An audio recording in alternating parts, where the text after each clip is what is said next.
The steam iron is a 20th century invention that makes ironing less of a chore.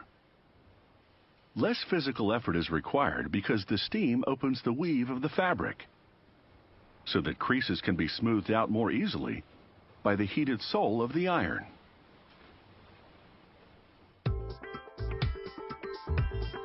In the past, people used heavy wedges of iron heated over a fire to press clothing, and so they became known as irons.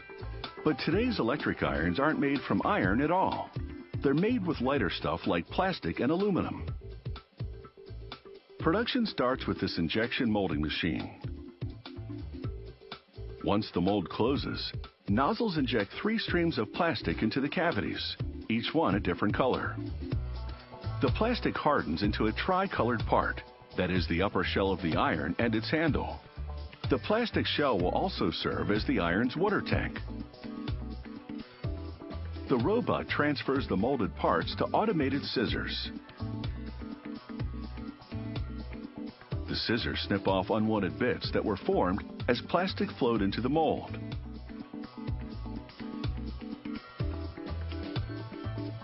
The next robot transfers a plastic ring to a printing station. This ring will be the temperature indicator for the control knob. Another robot stamps the measurements and other information onto it. Nozzles inject a ceramic liquid into the iron's aluminum base, the sole plate, which contains the heating element. The ceramic will aid in the production of steam by breaking the surface tension of the water from the tank. A worker places a cover on top of the sole plate, and a machine rivets them together. There's a cover for the bottom of the sole plate as well, fittingly known as the shoe. An injector coats all the rivets in the sole plate with silicone. The silicone serves as a kind of glue, keeping the rivets tight. A robot transfers the sole plate assembly to a heating unit to cure the silicone. Another robot pumps compressed air into the sole plate to check for leaks.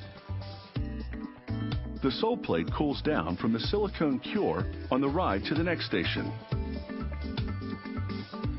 While just ahead, robots nimbly bend and twist wires to a precise geometry. These robots are faster than humans and incredibly accurate. Afterwards, another robot welds the wires to a post on the iron's temperature control unit. A carriage shuttles the unit forward, and the next robot retrieves it and transfers it to the iron sole plate assembly.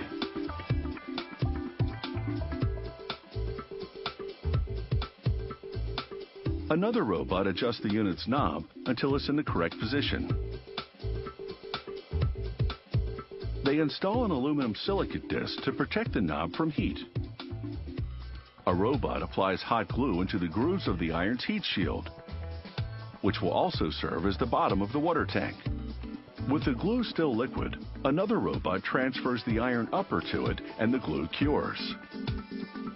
Up until now, the robots have done most of the work, but it's time for a helping hand or two. A worker transfers the iron upper assembly to the bottom one. After the 2 parts have been secured and a leak test performed, another worker connects the power cord to it.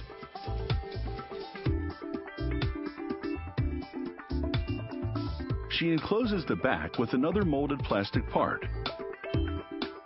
Another worker installs the steam and spray subassembly. This part has an intake channel for fill-ups and a mechanism to control the steam. It's time for a thorough electrical test. They plug it in, and a robot turns the knob, while a computer monitors its performance. A worker then examines the steam iron from all angles. With her final approval, it's ready for packaging. With robots and humans working in tandem, it takes just 10 minutes to assemble a steam iron. Piles of rumpled laundry await, so it's full steam ahead.